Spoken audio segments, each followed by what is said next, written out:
life beyond breast cancer, right? I'm going to be sharing with you the power of resilient routines. And I'll get into more about what that's about in a little bit. But first of all, I'm just checking my phone here to make sure I'm going live in our Facebook group and having some technical issues. Anyway, the show goes on, right? No matter what happens. So, um, what I often hear when I'm talking with women that've been through a breast cancer journey, and yes, I know men go through it too, but most of the people that I get to talk to are women. But they often describe their journey not just as a battle against the disease, but also as an ongoing challenge to get back to their pre-cancer life, right? Reclaiming, rebuilding their lives after treatment. And so we're going to be talking about that today, right? How to embrace life after breast cancer. I fully believe with every ounce of my being that we get to thrive after this diagnosis. We get to live a life that is not defined by a diagnosis or not defined by a pink ribbon or anything and everything pink. I have a belief, and I even have it on my shirt today for you. I hope you guys can see. You can see my mess behind me here. We're in the middle of moving. Okay, so things are a little chaotic right now.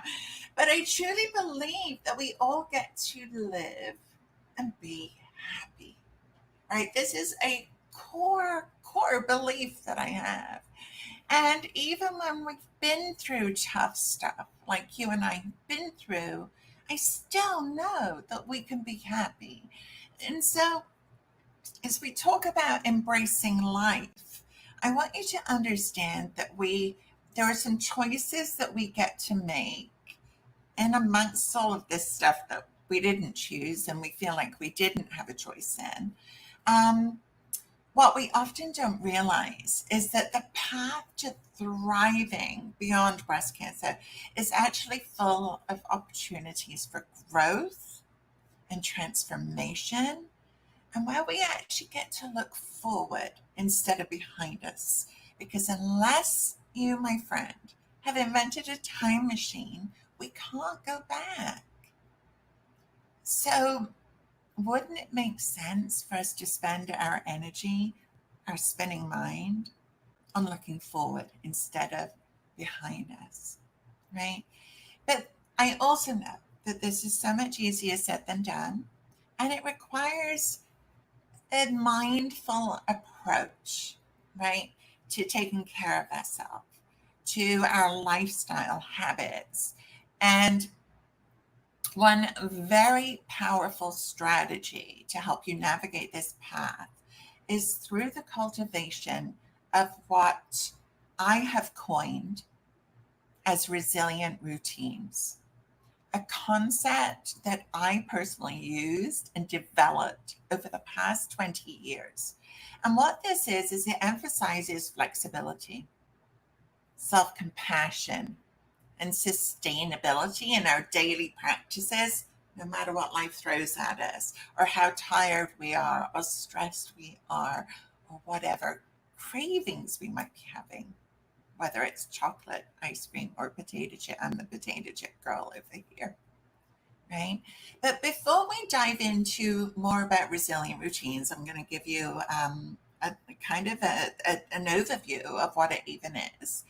Let's take a peek at what your habits have been up until now, right? And I'm going to invite you to do this without judging yourself, just with observation and curiosity. Let's get curious, right? So, first of all, there are two different personalities that I have seen over the past 20 years. And I invite you to think about which one sounds more like you. Are you what I like to call an inquisitive investigator? Do you have your Sherlock Holmes hat on? Are you a researcher, always on Google or Pinterest, or looking for questions all the time, looking for the right thing, and overwhelmed perhaps by the results you get? Did you know if you Google what to eat to stay healthy after breast cancer, there are over 300 million responses. If that's not overwhelming, I don't know what is, right? But what happens when we've got all this information, it's really hard. It's really hard to say, okay, that's the one I'm going to go for, because we don't want to get it wrong. Because there's a very deep rooted fear, and it's so real that if we make the wrong choice, then we're going to get sick again. So much pressure. But what happens is we end up doing nothing, and we keep researching, and we have this voice in our head telling us, come on, you should be making changes. You know you should change something, otherwise you're going to get sick again. But we're stuck in this fear of getting it wrong, and we don't know what to do. So this feeling of being overwhelmed, not knowing what to do or where to start, is so real. And if you are in this place, you may be an inquisitive investigator. Okay? Nothing wrong with any of these. We're not judging. We're just recognizing and observing where you may have been up until now. Okay? Now, the other personality that I see, and this particular personality I call the consistency chaser. Now, if you've ever been on a diet, or perhaps you've been on a lot of diets, right? Feeling like you're a yo-yo dieter, going up and down, always looking for the next diet, right? But a consistency chaser makes a plan, says, I'm going for this diet. I'm going to go all in, right? And you may even like buy the latest gadget. Maybe it's an air fryer. Or if you're doing this and you're thinking about working out and you're like, okay, I'm going to the gym. I'm going to go every day. I know I need to move my body. So you buy new sneakers and they're cute. Or maybe you buy a new t-shirt that's cute, that fits your post-breast cancer body to inspire you, right? To keep you going. But what happens? You start doing it and maybe you're too tired, right? And the idea of going to the gym after you've been to work, when you walk in the door and you can't even take your shoes off, that you collapse on the couch, it's just too hard and you're too tired. And maybe life just gets too lifey with all of the things that you're trying to juggle. I want you to hear me when I say that this is real. There's nothing wrong with you. You didn't do anything wrong. This is, especially the diet culture, it's what most of us were indoctrinated into. This was a system that we grew up with, and we didn't know it could be any different. So please don't beat yourself up for this. But if you recognize in yourself that you make a plan, you go all in, you give it your best, and then something happens, or maybe somebody else needs your help. That's another big one, right? So you end up putting your needs on the back burner, throwing in the towel, feeling like if you're not going all in, then what's the point? It's just not good enough, or it's not going to get you there. You throw in the towel, and then you've still got that voice in your head nagging away, saying you need to change things. Get on with it. Do it. What's wrong with you? And like I said, there's nothing wrong with you, my friend. There's nothing wrong with you. This system that you've been following, that you were indoctrinated into, that you didn't realize that was another option, is broken, not you. Okay? So think about this. Are you an inquisitive investigator who has a hard time getting going, making the right decision?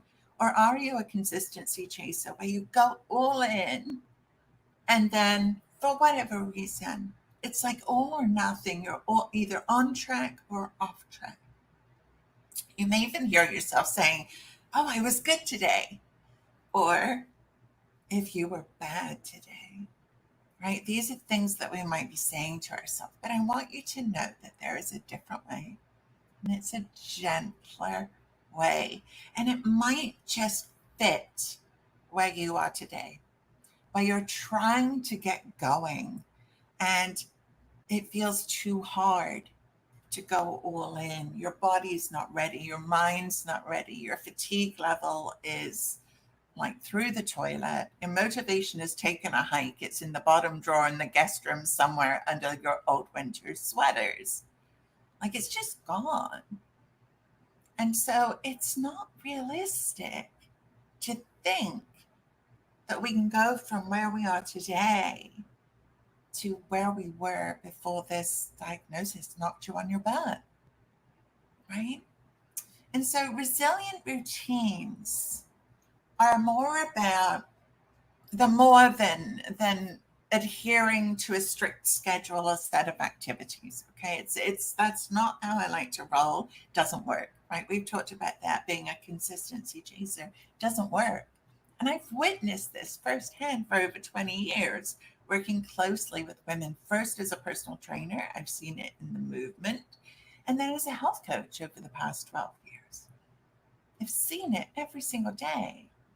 And so resilient routines are about creating a lifestyle, right, that accommodates the ebbs and flows of life, the ebbs and flows of recovery after breast cancer, right?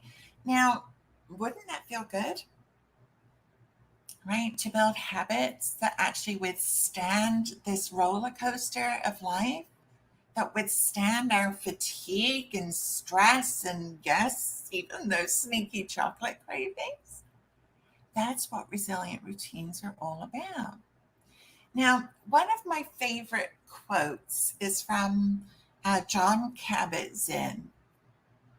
And the quote is, "The waves of life will keep crashing. It's our ability to learn how to surf that makes the difference." Resilient routines are designed specifically to help you surf those waves the way that I have, the way that I have kept bouncing back through some extraordinarily difficult things in my life. Divorce, being a single mom, life-changing car accident, losing my loved ones, terrible diagnosis, breast cancer, breast implant illness, BRCA2 diagnosis, Hurricane Ian, family members that have been through really tough things and have needed my support. And I have been able to keep going because of resilient routines. And so these routines are built on the foundation of my easy habits system, because I don't want it to be hard. Because if it's hard when we're in this place of just trying to get through every day, it doesn't work. It just doesn't work. And so the the what easy stands for is E, expectations. I'm going to go into these a little bit more so that you have an understanding of what a resilient routine is. A, adaptable, being adaptable. Wouldn't you like to learn how to do that rather than all or nothing?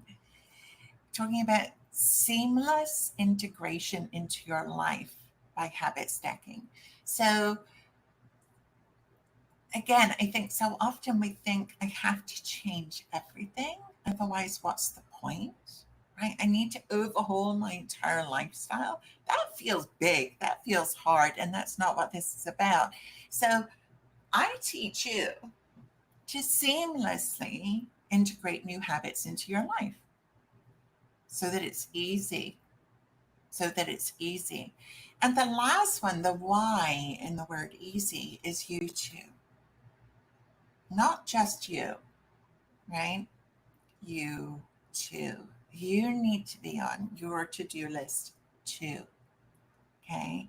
So often I meet people, and I think of my client Beth, and she has shared this story. So I'm not sharing anything that she hasn't given me permission to share. But I think of her, and when she and I first met, Beth started to live with resilient routines and learn this. And I at one time asked her, Beth, what's been the biggest change? And she said to me, you know what, Karen? She said, I wasn't even on my to-do list. My to-do list was full of everybody else and all of the things that I had to do. I wasn't even on it. Now, Beth is at the top of her to-do list, and she sets boundaries for all of the other things. But it's about you too. And it's not, I think so often when we think of taking care of ourselves, it's like, oh, I only take care of myself. No. If you're here and you're listening to this, you're probably like me. You probably love to take care of other people. It's probably part of you that you don't want to change. But there's a way to learn how to do it both so that life just feels more balanced. Life just feels easier. So this specific system provides a framework for survivors like you to navigate this next stage of recovery that starts after treatment ends. Okay? It's the next stage of recovery. But it helps you navigate this journey with grace, with ease, with compassion for yourself and what you've been through, and an acknowledgement for where you are today. Right? Acknowledging that while life may throw challenges your way, you possess, whether you realize it or not, I already know, the resilience and flexibility to keep moving forward. So if it's okay with you, I'd like to just explore each of these components of the easy habit system a little bit more. So when we talk about expectations, the E in easy, it's about meeting yourself where you are today, not pre-cancer. Okay. And that's one of the first steps in creating resilient routines is setting realistic expectations. And one of the major things that we need to be aware of that most of our doctors, mine included, are not sharing is that we don't just bounce back to our pre-cancer selves when treatment has ended. In fact, like I said, the next stage of recovery starts after treatment ends. And it's important for us to recognize where we are in our healing journey and to set goals that are attainable and kind, that are not hard. And this is difficult if you, like I used to, have super high expectations of yourself. If you're used to being able to do it all, if you're used to being like, you know, the superhero with a cape on that just used to do it all. That used to be me too. But I also know that inside there might be some resentment and this feeling right now that you've lost your cape. Well, I want you to know there's no S on my chest. In fact, there's nothing on my chest anymore. I have footprints where my breasts once laid. Right? And it's having this kind approach, taking the pressure off ourselves and the pressure that we might imagine or even feel that others are putting on us too. And perhaps even you're feeling guilty, trying to get on with life and not being able to, feeling guilty that maybe you're a burden or that you can't do it. But it's time that you feel more compassion for yourself as you go on this post-cancer wellness journey. Have a sip of my tea a second. And let me know in the comments if this is resonating with you. Adaptable. Are you adaptable? My consistency chases, not adaptable. It's all or nothing, right? So learning to be flexible in the face of life's changes, which we know, like that quote, the waves are going to keep crashing. Life is going to keep happening, right? I don't know why we get so surprised when it does, because if we just accept that life is always going, there's always going to be change. There's always going to be things happening, right? And learning to have resilient routines that can surf the wave takes off so much pressure, so much pressure. And I'm not telling you something that you don't already know. You know that life is bumpy. You know that life is unpredictable. And you know that life after breast cancer is filled with good days and challenging ones. We know this, right? So adaptable routines understand and embrace this variability, allowing us to actually adjust our activities based on our current energy level, our emotional state, and our physical well-being. There are going to be days where your body hurts more. There are going to be days where you're more emotional or anxious. Maybe it's a day that you've got a test coming up and your anxiety is coming up. What you need in that moment is different, and learning to listen to your body and give her what she needs is a huge lifelong skill to learn, right? But this flexibility it ensures that self-care, taking care of you, remains a priority even on the hardest days. We never throw in the towel. It just adapts and shifts. It is a skill to be learned. We are not born with it, and we certainly weren't indoctrinated into it. Now, the S is about seamless integration, right? Seamlessly integrating new habits using my habit stacking system. Now, as you well know, introducing new habits can feel overwhelming, especially when we're trying to navigate this post-treatment journey. And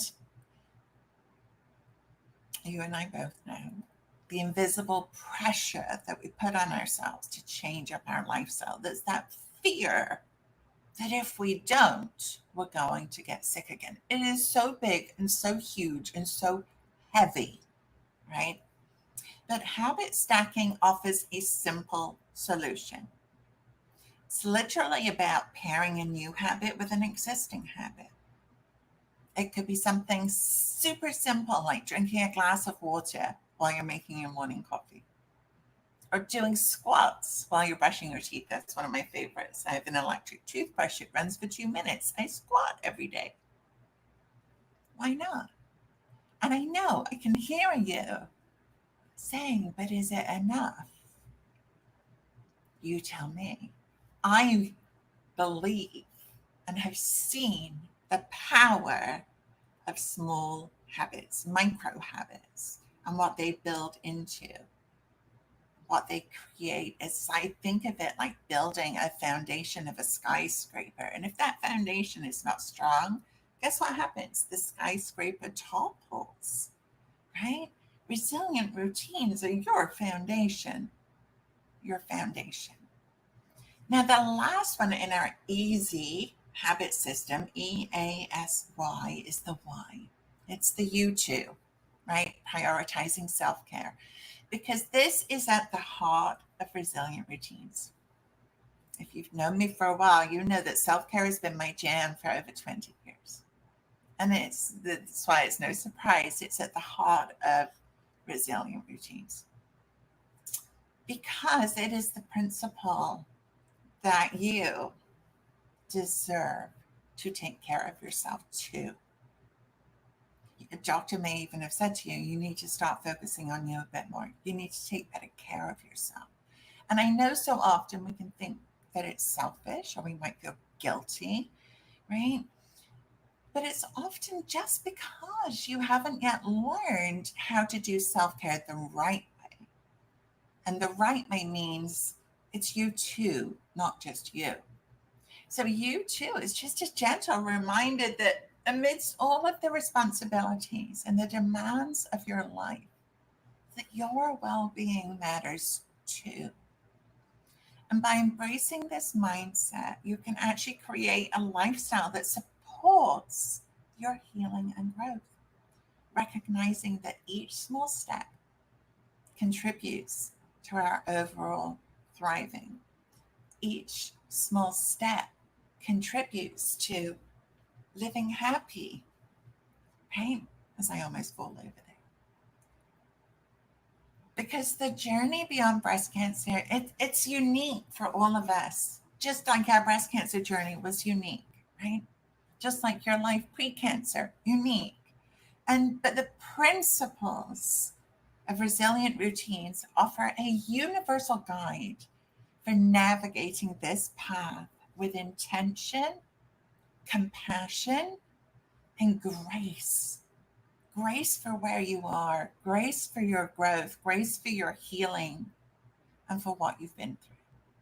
And by shifting our habits from what we've always done to embracing more realistic expectations, adaptability, habit stacking, and prioritizing your self care, you can build a life that not only accommodates your needs, but also celebrates who you are, your uniqueness, and your resilience. Because we need not just you to be resilient, but your lifestyle habits need to be resilient. And so, in this journey, it is crucial to find support, right? Whether it's through communities, coaches, or loved ones. And I have heard time and time again that people choose to work with me because I have walked this path, because they don't have to validate how they feel or what they're going through, because they know that I just get it. And there is so much power in that alone. So make sure that whoever you're getting support from is somebody that truly gets what you've been through. I want you to know that you are not alone, ever. And we can redefine what it means to thrive beyond breast cancer, one habit at a time, one day at a time, in a positive, kind, compassionate way. So as we finish up today, I'm going to invite you to just spend a little bit of time recognizing what you've always done. Are you an inquisitive investigator getting stuck in the research, not wanting to get it wrong? Or are you a consistency chaser, feeling like you're either all in or all out? Think about that. And I invite you to ask yourself the question without judgment, does it work for you? Because if it works for you, fantastic. If you're noticing that the fear of recurrence is melting away, you're in a good spot. But if that fear is in your head and it's getting louder and louder and louder, ask yourself, do I need to start thinking and doing things differently? What would it feel like? What would it feel like to slowly start moving forward in the direction? And as we finish up, I want to share one more thing with you. Fear hates action, right? Fear gets bigger when we're stuck in the procrastination and the overwhelm. But as we take action and start eating better, moving our body, managing our stress, taking care of ourselves, fear starts to melt away so that we truly get to embrace life, not defined by a diagnosis. That's what I've been able to do. That's what my clients have been able to do. And it's what I want for you, right? I want you to live happy. I want you to enjoy your life, because that's why we're here, right? Is to do that. That's the power, my friend, of resilient routines. So, like I said, where are you now? Where are you now? Consistency chaser, inquisitive investigator. Pop it in the chat. Let me know without judgment. It's just where you are. That's all. Doesn't mean it's where you're always going to be. Thank you for watching. My name's Karen Del Maestro. I specialize in helping breast cancer survivors like you adopt resilient routines, right? The art building habits that withstand stress, fatigue, chocolate cravings, and anything and everything that life throws at you. Okay? I will see you soon. You can find me hanging out in our Facebook group, Healthy Living After Breast Cancer. And I will see you very soon Who knows? With more boxes, with all of this gone, who knows? Stay tuned. I'll see you next Wednesday. Bye for now.